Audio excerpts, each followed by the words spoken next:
What are the best and the worst car parts that you can 3D print? 3D printing has become a phenomenon that everybody has and uses, and most of us automotive enthusiasts have started figuring out how to apply this technology to our tinkerings. First of all, I want to look at the actual parts that I've made in cars and what were some of the best and some of the worst ideas that I've had with using 3D printers. The second part is how I've used 3D printers to assist in my fabrication process, because there's a lot of things that we use printers for nowadays that I think are really handy dandy for making stuff, but they don't necessarily end up becoming a part on the vehicle. Part 1. Actual things that I've made on vehicles that I think are good. An interesting one that maybe you haven't thought of before, it's a speedometer reluctor ring. Ta-da! It holds 8 bolts at the exact position that the side of the hexagonal bolt passes over where the Hall effect sensor mounts inside the transmission, right there. Just for reference, here's the original reluctor ring. So this reluctor ring, it just gives an electromagnetic field that goes past the end of the Hall effect sensor. And so all I'm doing here is creating the same thing, but with a ratio of less teeth, which creates the exact speedometer ratio that I wanted. Now I know a lot of you would be like, well, you can just tune that. And I agree, 100%.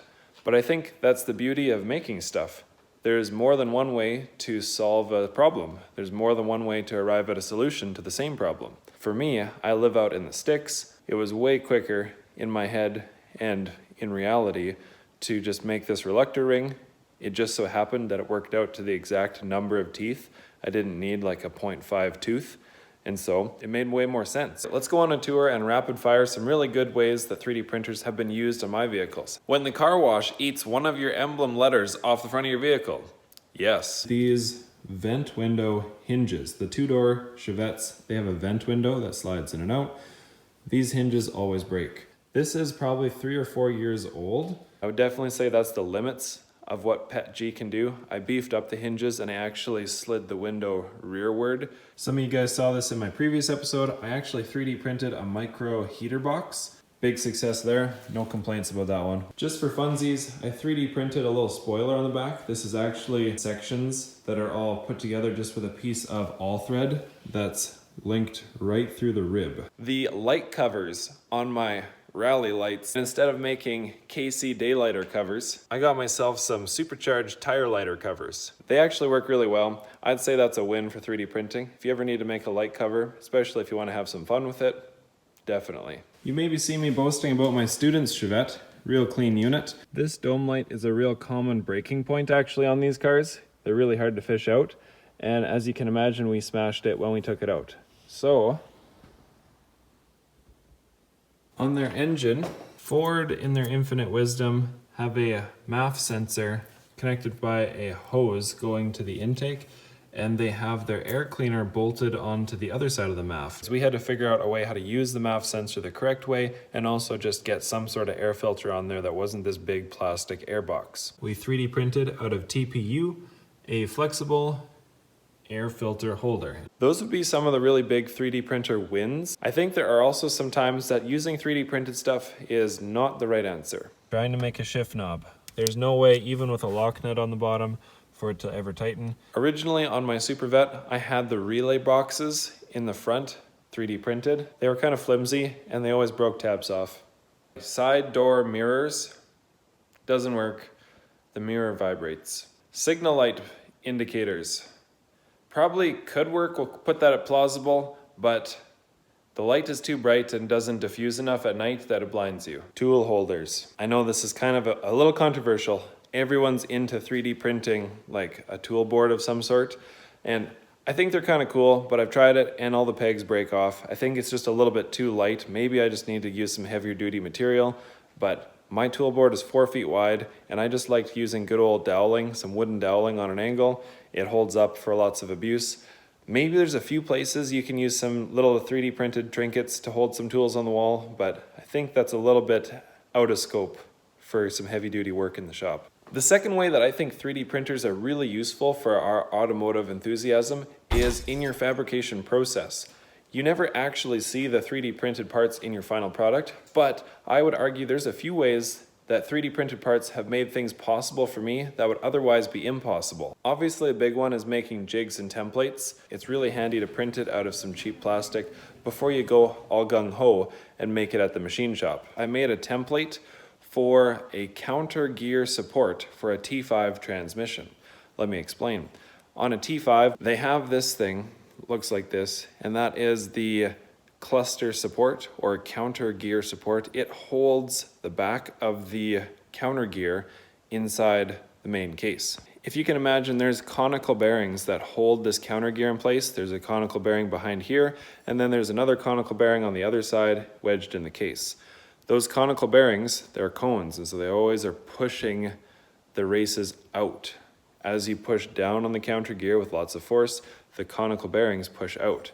Well, this is a weak link. This piece of stamped steel is the recipient of all that pushing, and as you can imagine, it balloons. It balloons out and reduces the preload on the bearings, causing the gears to move away from each other, and then third gear goes bye-bye. A real common solution to this is you get one of these really beefy cluster supports. They're plentiful on the internet, but they only work on Ford transmissions because Ford transmissions have a thinner width of gear. This is a Chevy transmission, and the actual width of the gear is thicker. So now what? Well, I'm going to 3D print a template and figure out a way how to make a thinner cluster support. Ta-da! There is a cluster support for the Chevy T5. It looks rough on the outside. It's just plasma cut on the outside, but it is machined, in fact, all on the inside with the right dimensions and everything. I had a machine shop set it up on a mill, and they just used their X and Y coordinates and milled the thing right up. If I didn't have the 3D printer, I wouldn't have been able to figure this out. On my Supervet, I have lowered it about 1 inch, and the lower control arms are fabricated. Well, when you lower a vehicle, that's going to change the angle that your lower ball joint is at, and so I actually 3D printed a little piece on my jig for the lower control arm that turned the ball joint back 3 degrees based on the center point of the ball joint. And I don't think that would have been possible in any other way besides going to some expensive shop and doing some expensive scanning. One time this did not work was, well, out of my own silliness and just experimentation, I tried to make a wheel spacer just to see if it would work, just so I could test offsets, and the wheel spacer crushed. It didn't wreck anything, obviously, but I didn't get the accurate measurement that I was hoping to get. So that was probably the limits of making a template or jig thing. To summarize this, I feel like 3D printing has a lot of really good purposes in the shop. If it's a non-life-threatening application, go for it. Give her some 3D printed stuff, see what happens. I'd love to see what you come up with. If it is life-threatening, or even if it's engine-threatening, as in if your engine could die because of it, I'm not sure I would quite roll the dice on that. I mean, you and I have both seen Richard Holdner with a 3D printed LS timing chain gear, which is pretty cool. But in the real world, I don't think I'd call that an actual executable part. He was just doing that to test out the tension in an LS timing chain, if you actually can get rid of the slop in the timing chain, if it makes more power. Cool, kudos to him. In the real world, I wouldn't run that. Just my thought. There's a lot of people out there that are going to build stuff and say, I 3D printed this incredible thing. And yeah, you probably did. And yeah, it probably worked great. That's great. But I'm talking about daily driven, would you trust it with your life kind of a thing? There's some things I wouldn't do. I think in those examples where it's like, I made something crazy, crazy, crazy. Well, they just made content. And if it breaks, they can make more content. I can see the thumbnail already. It's just facepalm. The 3D printed part that we made killed our engine, which, great, that's content. And I mean, I'll probably watch it with you and laugh about it, but in the real world, I don't think any of us would make a part that could potentially kill an engine and drive on it daily because we have expensive engines that we don't want to buy again. Something I haven't yet done, but I think other people have, is 3D print suspension bushings. I'm not talking about control arm bushings, I'm not quite that brave, but I am going to experiment in the future with some polyurethane steering rack isolators or steering rack bushings, because I'm currently running rubber bushings in my Chevette. That's all that's available. And I want to see if I can upgrade to polyurethane bushings that are 3D printed, and if that stiffens up the steering rack isolation so that I have a little more responsive steering. Something also I've done with my students before is we've tried 3D printing Briggs & Stratton engine parts just to see what can handle. We've both 3D printed a piston and a connecting rod and tested them on different occasions. The piston made it just one power stroke and exploded, which you might guess.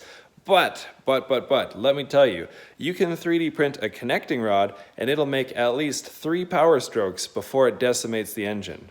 I'll see if I can find a picture actually that I'll throw into here. Anyways, like I said, I'm curious to know how you guys use 3D printers in your automotive enthusiasm.